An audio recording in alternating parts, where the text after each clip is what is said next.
this episode of Modbox, we're going to be tearing apart this burnt Subaru 6-speed to see if we can save it.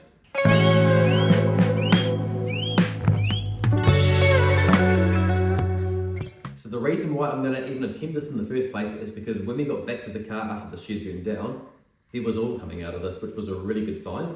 Maybe this is all just superficial, just from being steamed. Engine was too far gone, well and truly. No point saving it, it's a Lancaster motor, I'll get another one. But this thing here though, a little more special. So I really want to try and save this and bring it back to life again because it was a really good gearbox. And it just went really good. I think it's worth trying to save it. So without further ado, let's crack into it. Because this gearbox is still as removed from the wreck, there's a lot of debris that needs to go. A basic degrease and water blast clear most of this away so we can see what's going on.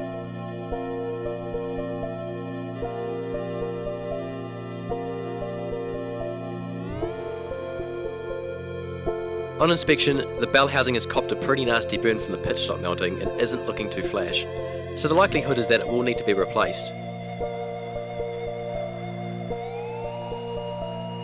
On a better note, however, the silicone used to seal the casing with has survived intact, which gives me hope that the rest of the casing got shielded from most of the heat.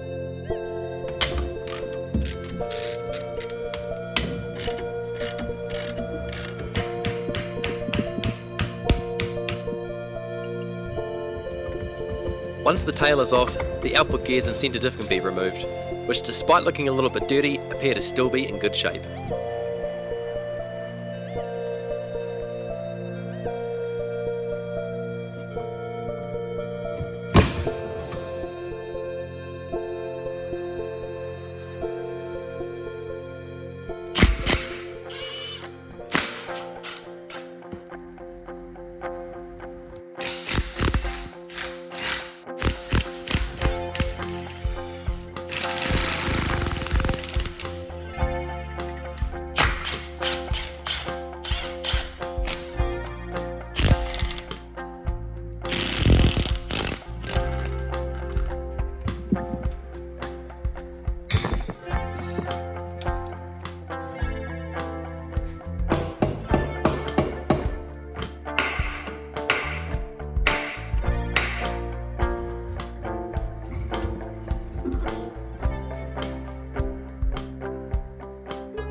Finally managed to get the front cover off.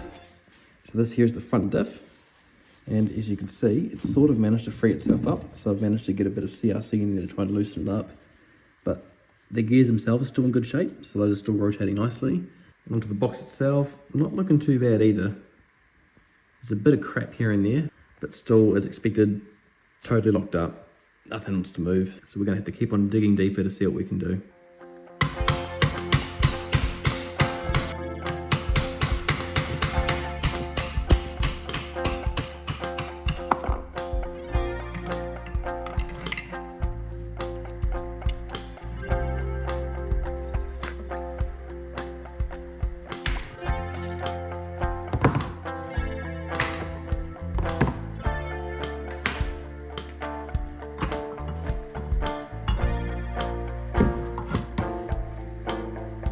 It won't come across much over YouTube, but this gearbox is quite stuck together. It's also still holding a decent amount of burned gear oil, which stinks way more than it normally does. So getting everything apart without breaking stuff is already proving to be quite difficult.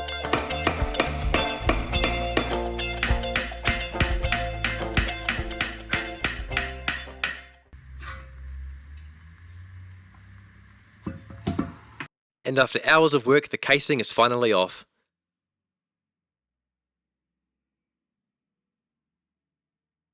The parts get loaded into the back of the daily and we're off to go see my mate Gary, who's a mechanic. He's taken a good look at all the parts for a second opinion, as well as helping to remove a stuck bearing.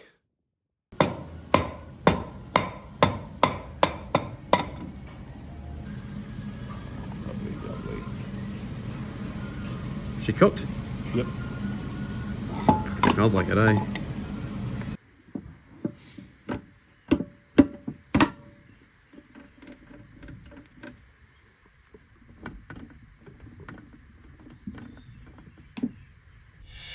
I'm given the green light to rebuild, so with that in mind, it's time to remove the gear set from the base plate.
With some more gentle persuasion and a bit of patience, we're done.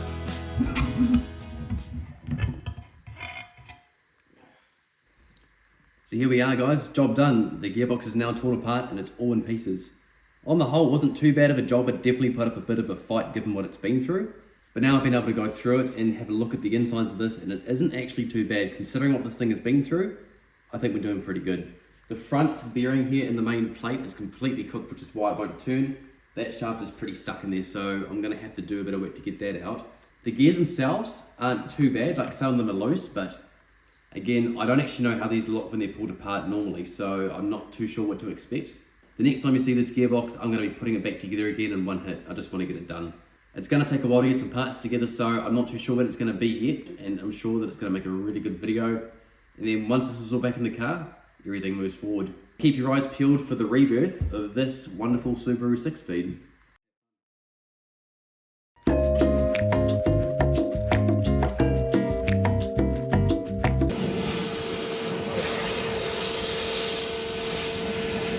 Here's a compromise to keep the progress going. I bought this unknown gearbox suffering from a slightly stuck axle, which Gary freed up with a couple of big hammers.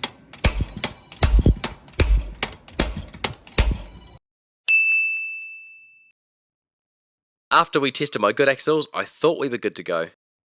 A quick reseal on the tail housing revealed a lack of a centre diff. Luckily though, I had a spare one of those ready to go. If you watch this next clip close enough, you'll see the exact moment I then noticed that the oil pump teeth were in the bottom of the gearbox and not on the gear.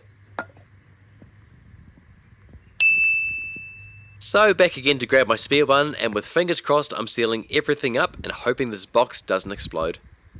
Who knows what it's going to do?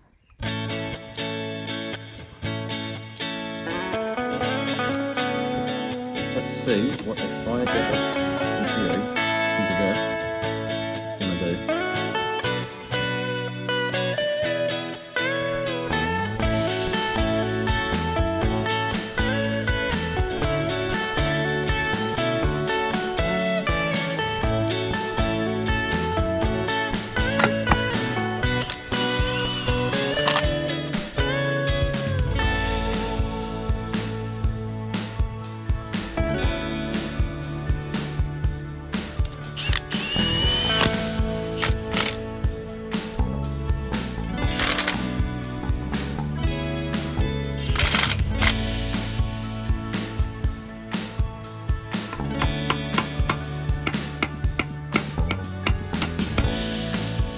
It's pretty fair to say this gearbox's lifespan is already in the grey, but if he gets the car to and from the dyno, I'm calling that a win, and we'll figure out the rest later on. So with everything sorted and high hopes, Tyler and I very carefully lifted the gearbox up into the car.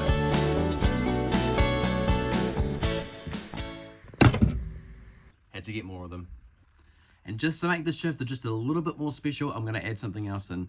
This was a gift from a mate of mine. He actually made it the day before the shed burned down. It's been sitting aside since then, ready to go inside a car, so very, very excited to get this in because these are quite cool. Full stainless steel machined, and it's going to look really good. The shifter gets this mad stainless reverse select collar, as well as a set of brand new white line stabiliser bushings.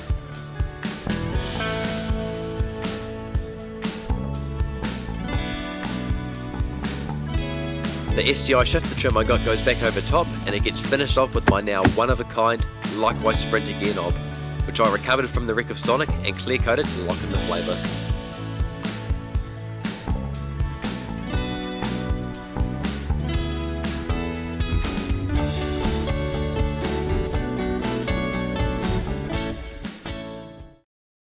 So there we go. It's been a bit of a mission, but we've finally got a 6-speed inside the car. And really, any 6-speed's better than no 6-speed, so I can't complain. Is it questionable? Yes. Do I care?